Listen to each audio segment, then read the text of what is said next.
Hi, ನಮಸ್ಕಾರ. Over think kills relationship, ಹೌದಲ್ರಿ?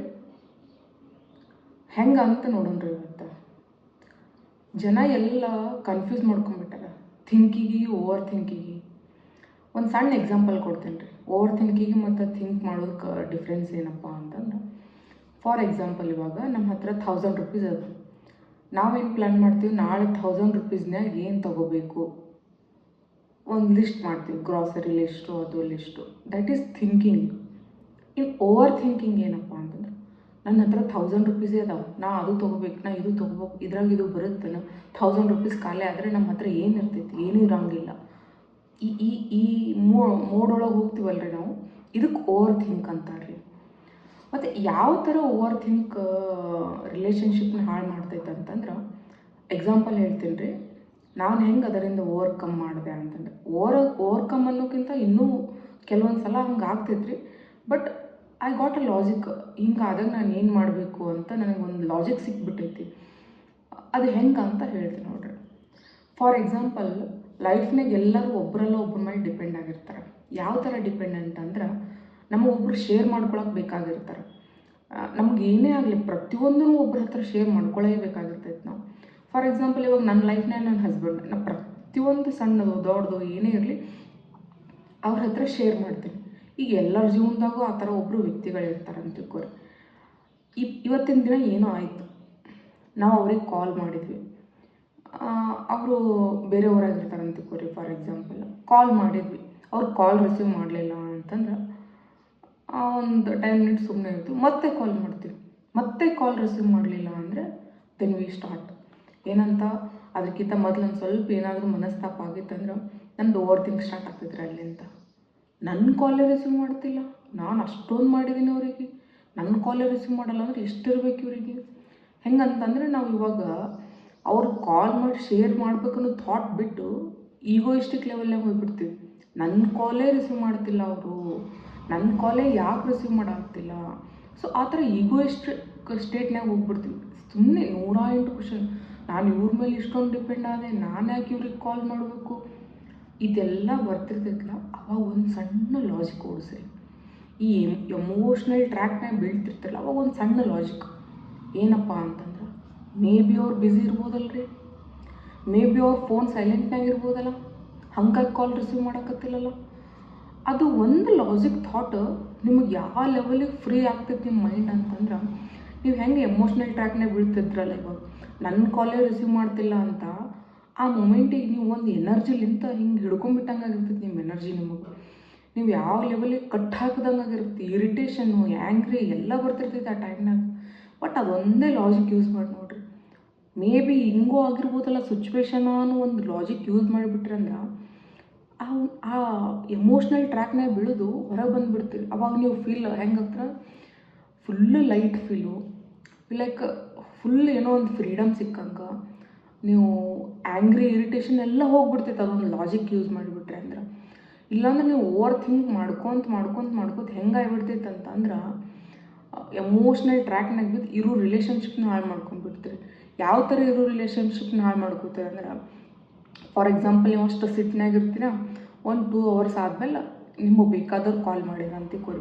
They are very happy. ಯಾಕಂದ್ರೆ ಅವ್ರಿಗೊಂದು ಏನೋ ಸಕ್ಸಸ್ ಸಿಕ್ಕಿರ್ತೈತಿ, ಅವ್ರು ಅದನ್ನು ಶೇರ್ ಮಾಡ್ಬೇಕಂತ ಕಾಲ್ ಮಾಡಿರ್ತಾರೆ.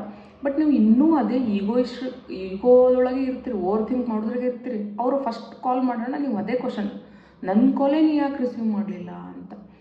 ಅವ್ರು ಎಷ್ಟೋ ದಿನದ ಅವ್ರದ್ದು ಡ್ರೀಮ್ ಅಚೀವ್ ಆಗಿರ್ತೈತಿ, ಇಲ್ಲ ಯಾವುದೋ ಒಂದು ಪ್ರಾಜೆಕ್ಟ್ ಸಕ್ಸಸ್ ಆಗಿರ್ತೈತಿ, ಅದನ್ನು ಶೇರ್ ಮಾಡ್ಬೇಕಂತ ಅವ್ರು ಕಾಲ್ ಮಾಡಿರ್ತಾರೆ. ಆ ಮೂಮೆಂಟ್ ಹೆಂಗಾಗಿಬಿಡ್ತೈತೆ, ಹಿಂಗೆ ಹಾಳಾಗಿಬಿಡ್ತೈತಿ. ಅವ್ರು ಹ್ಯಾಪಿನೆಸ್ ಶೇರ್ ಮಾಡೋಕ್ಕೆ ಕಾಲ್ ಮಾಡಿರ್ತಾರೆ, ಅದನ್ನು ನೀವು ಫುಲ್ಲು ಕನ್ವರ್ಟ್ ಮಾಡಿ ಸ್ಯಾಡ್ ಮೂಮೆಂಟ್ ಮಾಡಿಬಿಡ್ತೀರಿ.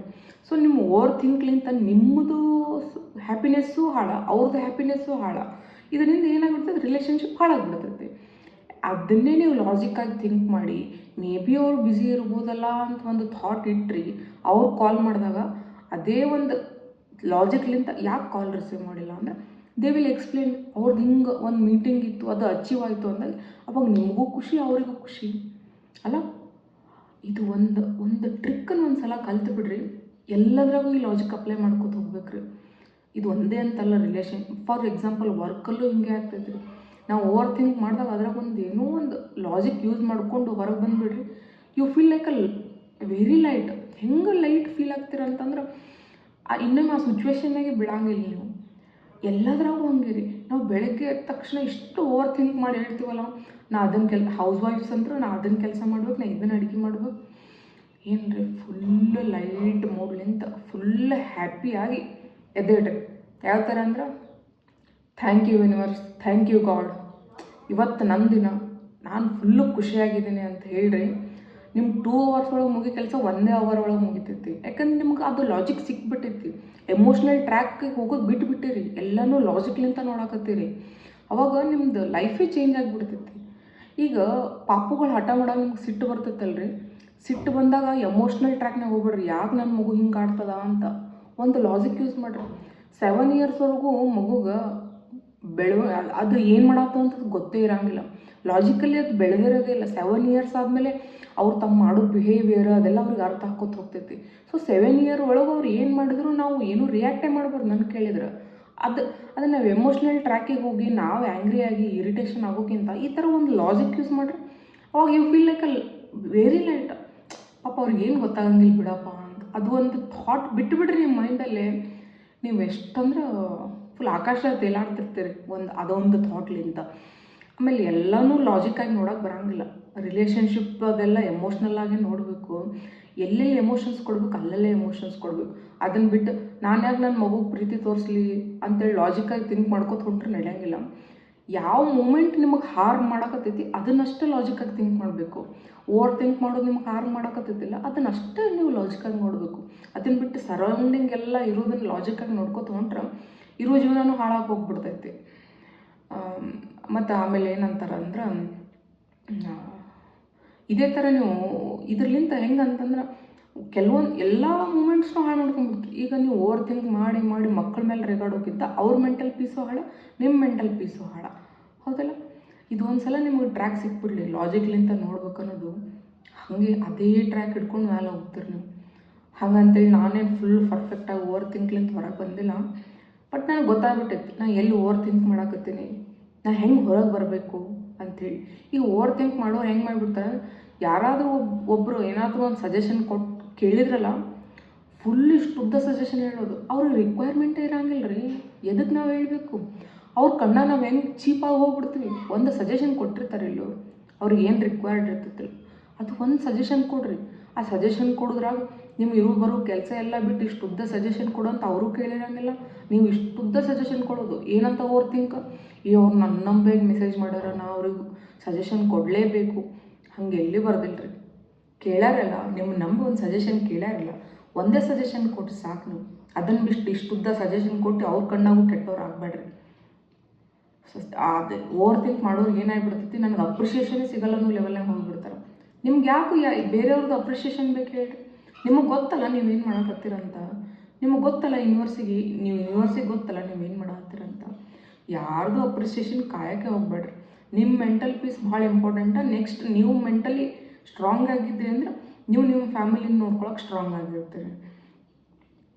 ಸೊ ಈ ಥರ ಒಂದು ಕೆಲವೊಂದು ಸಿಚುವೇಶನ್ ಒಳಗೆ ಲಾಜಿಕ್ಕಾಗಿ ಥಿಂಕ್ ಮಾಡಿ ಎಷ್ಟೋ ಸಿಚುವೇಶನ್ನಿಂದ ಹೊರಗೆ ಬರ್ಬೋದು. ನೀವು ಎಮೋಷ್ನಲ್ಲಾಗಿ ಟ್ರ್ಯಾಕ್ ಆಗೋಕ್ಕಿಂತ ಲಾಜಿಕ್ಕಾಗಿ ಥಿಂಕ್ ಮಾಡಿದಾಗ ಎಷ್ಟೋ ಸಿಚುವೇಶನ್ ಭಾಳ ಸ್ಮೂತಾಗಿ ಹೋಗ್ಬಿಡ್ತಾವೆ. ಇದೇ ಥರ ನಾನು ಅರ್ಥ ಮಾಡ್ಕೊಂಡಿದ್ದು. ಆಮೇಲೆ ಕೆಲವೊಂದು ಸಲ ಓವರ್ ಥಿಂಕ್ ಮಾಡೋ ಹೊತ್ತಿಗೆ ಏನು ಮಾಡಬೇಕಪ್ಪ ಅಂದ್ರೆ ಮೆಡಿಟೇಷನ್ ಭಾಳ ಇಂಪಾರ್ಟೆಂಟ್ ರೀ. ಮೆಡಿಟೇಷನ್ ಮಾಡೋದ್ರಿಂದ ಇದರಿಂದ ಭಾಳ ಹೊರಗೆ ಬರ್ತೈತಿ. ಮೆಡಿಟೇಷನ್ ಮಾಡೋಕ್ಕೆ ಟೈಮ್ ಇರಲಿಲ್ಲ ಅಂದ್ರೆ ಒಂದು ಈಸಿ ಸ್ಟೆಪ್ ಮಾಡಿರಿ. ಏನಂದ್ರೆ ಜೋರಾಗಿ ಮೂಗಿಂದ ಉಸಿರು ತೋರಿ ಬಾಯಿಂದ ಉಸಿರು ಬಿಡ್ರಿ. ಜೋರಾಗಿ ಮೂಗಿಂದ ಉಸಿರು ತೊಗೊಳೋದು, ಬಾಯಿಂದ ಹೊರಗೆ ಬಿಡೋದು ಮಾಡಿರಿ. ಇದನ್ನಾಗಲಿಲ್ಲ ಅಂದ್ರೆ ಒಂದು 10 minutes ಮೆಡಿಟೇಷನ್ ಅಂತ ಭಾಳ ಇಂಪಾರ್ಟೆಂಟ್. ಹೆಂಗೆ ಮೆಡಿಟೇಷನ್ ಮಾಡ್ಬೇಕಂತಂದ್ರೆ ಒಂದು ಉಸಿರು ತೊಗೊಳ್ಳೋದೇ ಮೆಡಿಟೇಷನ್ ರೀ. ಮೆಡಿಟೇಷನ್ ಮಾಡೋಕೆ ಯಾವ ಥಾಟು ನಿಮ್ಮ ತಲೆಗೆ ಬರಬಾರ್ದಂದ್ರೆ ಉಸಿರನ್ನು ಒಂದು ಅಬ್ಜೆಕ್ಟ್ ಥರ ನೋಡಿರಿ, ಇಲ್ಲ ಒಂದು ವ್ಯಕ್ತಿ ಥರ ಅದು ನೋಡಿರಿ. ಆ ಉಸಿರು ಮೂಗಿಂದ ಹೋಗಿ ಶ್ವಾಸಕೋಶಕ್ಕೆ ಹೋಗಿ ಹೊಟ್ಟೆಗೆ ಹೊಂಟಂಗೆ ಅದನ್ನು ಫೀಲ್ ಮಾಡಿರಿ. ಸೇಮ್ ವೇ ಅದು ಹೊಟ್ಟೆಯಿಂದ ಶ್ವಾಸಕೋಶಕ್ಕೆ ಬಂದಂಗೆ, ಶ್ವಾಸಕೋಶದಿಂದ ಮೂಗಿಗೆ ಬಂದಂಗೆ ಫೀಲ್ ಮಾಡಿರಿ. ಅವಾಗ ನಿಮ್ಮ ಮೈಂಡ್ ಡೈವರ್ಟ್ ಆಗಂಗಿಲ್ಲ, ನೀವು ಮೆಡಿಟೇಷನ್ನಾಗೆ ಕಾನ್ಸಂಟ್ರೇಷನ್ ಇರ್ತೀರಿ.